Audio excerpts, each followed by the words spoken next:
আসসালামু আলাইকুম আমার প্রিয় ভিউয়ার্সরা, কেমন আছেন আপনারা? সবাই ভালো আছেন? যে যেখান থেকে আমার ভিডিওটা দেখছেন সবাইকে অসংখ্য ধন্যবাদ। ভিডিওটার মধ্যে অনেক সুন্দর কিছু আছে, আপনারা শেষ Si পর্যন্ত Sunny. দেখবেন আশা করি। Mama! Mama! Oh, Mama. এই যে সারে না এটা কি দেখছো এই তোমরা? যে আমার বাসায় পিচ্ছি স্পেশাল গেস্ট, দেখেন উনি আমার নাতি। দোয়া করবেন সবাই আর সবাই মাশাআল্লাহ বলবেন। এটা হচ্ছে আমার বোনের মেয়ে বলেন, বাসুরের মেয়ে বলেন, ওর বাচ্চা মানে আমার নাতি, আমাদের প্রথম নাতি। সবাই দোয়া করবেন আর মাশাআল্লাহ বলতে ভুলবেন না। নাতিকে দেওয়ার জন্য আমরা দুই যা মিলে কি কাপড়-চোপড় আনলাম গিফট দেওয়ার জন্য আরকি। নাতির নানাও এনেছি। এখন যেগুলা দেখানো হচ্ছে এগুলা হচ্ছে আমি এনেছি। নাতির মাকে সাথে নিয়ে গিয়ে পছন্দ করে কিনে এনেছি মার্কেট থেকে। মার্কেটে আমার যাওয়া হয় না খুব একটা, গিয়েছি তাই ভাবলাম যে আমার মেয়ের জন্য কয়েকটা ট্রাউজার নিয়ে যাই। তাই ৪ টা ট্রাউজার কিনে নিয়ে আসলাম।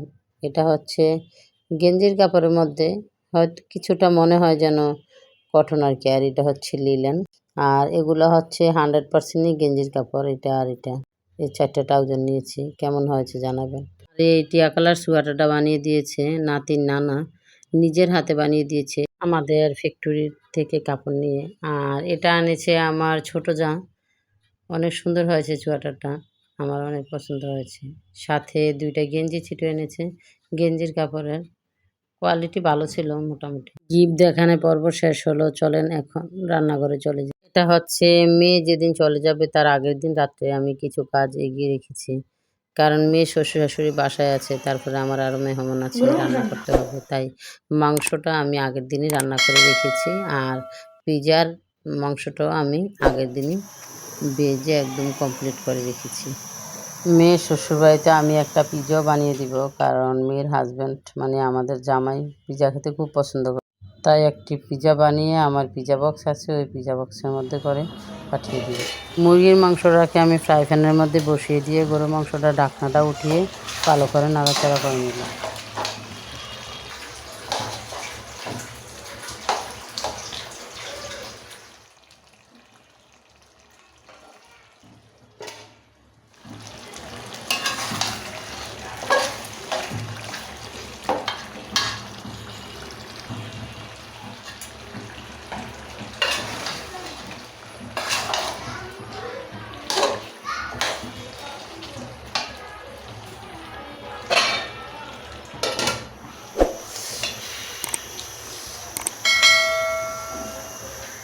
মাংসটা আমার রান্না করা হয়ে গেছে। দেখলেনই তো কিভাবে রান্না করলাম। দেখতে মাশাআল্লাহ অনেক লোভনীয় হয়। এটা হচ্ছে পরদিন সকালে আমি একটু পাটিসাপটা পিঠা বানিয়ে নিলাম। মেয়ের শ্বশুরবাড়িতে দিব আর আমরাও নাস্তা খাবো সবাই মিলে আরকি।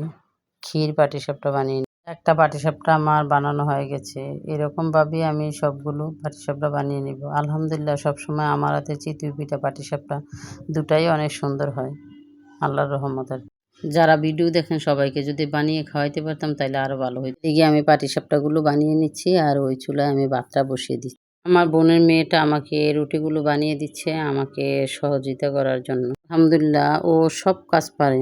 আমাদের কাছ থেকে ও সবকিছু শিখে নিয়েছি বিয়ের আগেই। কথা বলতে বলতে এদিক দিয়ে আমি রুটিগুলোও ভেজে নিয়েছি। রুটিটা হয়ে গেছে, এখন আমি কলাটাও ভেজে উঠিয়ে নিলাম। রুই মাছ টুকরো টুকরো করে আমি টকের জন্য হলুদ, মরিচ, লবণ, আদা, রসুন, পেঁয়াজ, কাঁচামরিচ, টমেটো সব কিছু দিয়ে একটু ভালো করে ভুনা করে নিয়েছি। আর এদিকে মেয়েটা আমার মাছের আঁশটা ছাড়িয়ে মাছটাকে কেটে কুটে রেডি করে দিয়েছি। মাছটা কষানো হয়ে গেছে, এর মধ্যে আমি ঝোল দিয়ে অনেকক্ষণ পর্যন্ত ঝোলটাকে জাল করে ধনেপাতা দিয়ে উঠিয়ে নিলাম।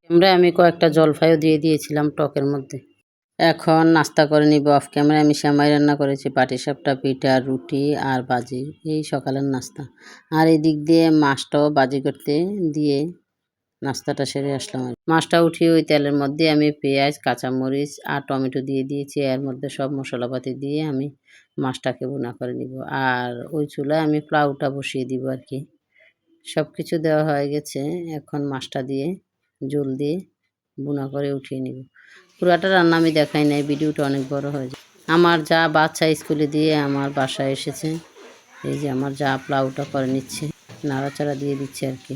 সবাই মিলে ঝিলিয়ে আজকে রান্নাটা করলাম। আমার যার হাতে রান্না বান্না অনেক মজা আলহামদুলিল্লাহ, কিন্তু বিশেষ করে রোস্টটা সবচেয়ে বেশি মজা। আশা করি একদিন আপনাদেরকেও আমি আমার জায়ের হাতে রোস্ট বানানো দেখাবো। আমার যা রোস্ট বানালে আমি ভিডিও করে আপনাদেরকে দেখাবো আর কি, যে এত স্পেশাল রোস্ট কীভাবে আমার যা বানায়। এদিক দিয়ে আমার দেবরের এবং আমার হাজব্যান্ডের খাবারটা আমি দিয়ে দিচ্ছি, ওনারা অফিসে যাবে। দেবর আবার বিদেশ থেকে এসে একটু গ্রামের বাড়িতে গিয়েছিল, ওনার ওয়াইফ বাচ্চারা গ্রামে। এই যে নাতিকে প্রথম দেখলো, হাদিয়া স্বরূপ টাকা দিল নাতিকে খেলনা টেলনা কেনার জন্য। আমি সবগুলো খাবার সোফা রুমের নিচে পরিবেশন করে নিলাম সাজিয়ে আর কি। আর পিজাটাও রেডি করে ফাতেমার শ্বশুরবাড়িতে দেওয়ার জন্য, মানে মেয়ের শ্বশুরবাড়িতে দেওয়ার জন্য আর কি। পিজাটা রেডি করে এখন ওভেনে দিয়ে দিলাম, দিয়ে এখন আমি মেয়ের শ্বশুরবাড়িতে খাবার দিব, ওইগুলোকে রেডি করে নিব আর কি। আর এদিক দিয়ে পিজাটা হতে থাকুক, ওভেনটা চালিয়ে দিয়ে গেলাম। আর দেখেন কি সুন্দর করে পিজাটা ভিতরে ঘুরছে, বাহির থেকে আমি একটু ক্যামেরা করে নিলাম আর কি। পিজাটা হয়ে গেছে, খুব সুন্দর হয়েছে দেখতেও, অনেক মাশাআল্লাহ লোভনীয় হয়েছে। এখন দেখা যাক জামাই খেয়ে কি বলে। এদিকে মেয়েটা আমার রেডি হয়ে যাচ্ছে যাওয়ার জন্য, মেয়েটা রেডি হচ্ছে আর আমার কলিজাটা কতদিন পরে আসলো। এই যে মেয়ের বাড়িতে দেওয়ার জন্য আমি সবগুলা বক্স রেডি করে নিলাম। আর দাদার জন্য নাতিনের কত আদর দেখেন, কাছে গিয়ে নিচ্ছা পুচ্ছা বলতেছে যে দাদা আমি যাই গিয়ে আমার জন্য দোয়া করি। সবাই তাদের দাদা নাতনির জন্য দোয়া করবেন, আল্লাহ যেন তাদেরকে ভালো রাখে। এই যে মেয়েটা সবার কাছে বিদায় নিয়ে এখন চলে যাচ্ছে আর কি। আর এই আফা আগে আমাকে একটু কাজে সহায়তা করতো, এখন আর কাজ করে না, অন্য এক জায়গায় করে। কিন্তু যখন আমার প্রয়োজনে ডাকলেও আসে, খুব ভালো একজন মানুষ উনি। এই যে আমার ছেলে গাড়ির মধ্যে সব মাল সামানা নিয়ে এখন বোনকে গাড়িতে উঠিয়ে দিল, বাগিনাকেও কোলে দিয়ে এখন ও সামনের সিটে গিয়ে বসবে আর কি। এই যে আমার নাতিটা আমাকে আল্লাহ হাফেজ জানাচ্ছে, আমার মেয়েটা এখনই চলে যাবে, গাড়ি ড্রাইভার স্টার্ট দিয়ে দিচ্ছে। আর আমার মেয়েও তার বড় বোনকে আল্লাহ হাফেজ জানাচ্ছে। মেয়েটা যাচ্ছে, কলিজাটা জ্বলে গেল। আর এই যে যাওয়ার সময় ছোটো বোনকে কতগুলো মজা কিনে দিয়ে গেলো দোকান থেকে, আর জুস। মেয়েটাকে বিদায় করে দিয়ে এখন বাসায় চলে আসলাম। দেখেন বাসার কি বেহাল অবস্থা, এতগুলো কাজ করতে করতে আমার প্রায় 2-2.5 ঘন্টা লেগে যাবে। আর ওই যে আমার হেল্পিং হ্যান্ড আপা ছিল, উনিকে বললাম যে আপা এই অবস্থা, বললো যে আমি কইরা দিয়ে যাবো, কোনো সমস্যা নেই। উনিও এসে আমাকে অনেকটা সহায়তা করেছে। আমাকে বলতেছে আল্লাহ আপনাকে রহমত হিসাবে আজকে আমার ঘরে পাঠিয়েছে। আপা হাঁড়ি পাতিলগুলো ধুয়ে পরিষ্কার করে দিল, চুলা টুলা মুছে। আর আমি এদিক দিয়ে বাসার বিভিন্ন কাজগুলো করে আমার ছেলেটাকে স্কুল থেকে নিয়ে আসলাম। আমার ছেলের আবার পরীক্ষা চলতেছে। এই যে আমার মেয়ে নাচতে নাচতে স্বাধীন মনে উপরে উঠছে। আর ছেলেকে স্কুল থেকে নিয়ে আসে বললাম যে বাবা তুমি কাপড় চোপড়গুলো চেঞ্জ করে নাও, আর আমি একটু রেস্টে থেকে এখন খাওয়া দাওয়া করে নিচ্ছি আর কি। আর খাওয়া দাওয়া শেষে আমি একটু রান্নাঘরটা ভিডিও করে নিলাম, যে পরিষ্কার করার পরে কেমন দেখা যায়। আর এই যে সসটা আমার বাসায় ছিল, আমার হাতে বানানো, আবার নামিয়ে একটু জাল করে নিলাম ফ্রিজের থেকে আর কি। আর আপনাদের সাথে নিয়ে পুরোটা ঘর এখন ঘুরে ঘুরে দেখবো, ক্লিন করার পর কেমন হয়েছে দেখতে আর কি।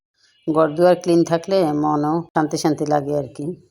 এই যে সোফাগুলিও খুব সুন্দর করে গুছিয়ে নিয়েছি। এখন আমার ছেলের রুমে চলে গেলাম, আমার ছেলের রুমটাও আমি গুছিয়ে নিয়েছি। আর এই দুধের বোতলগুলো আমার দেবর বাড়ি থেকে আসার সময় আমার আর আমার ছোটো জালের জন্য এনেছি আর কি। আমার রুমে আসলাম, এই যে আমার রুমটাও গোছগাছ করে নিয়েছি। আমার ভিডিওটার কোনো অংশ যদি আপনাদের কাছে ভালো লেগে থাকে তাহলে একটা লাইক এবং সাবস্ক্রাইব করে যাবেন। আজকের মতো ভিডিওটা এখানেই শেষ করে দিলাম। আল্লাহ হাফেজ।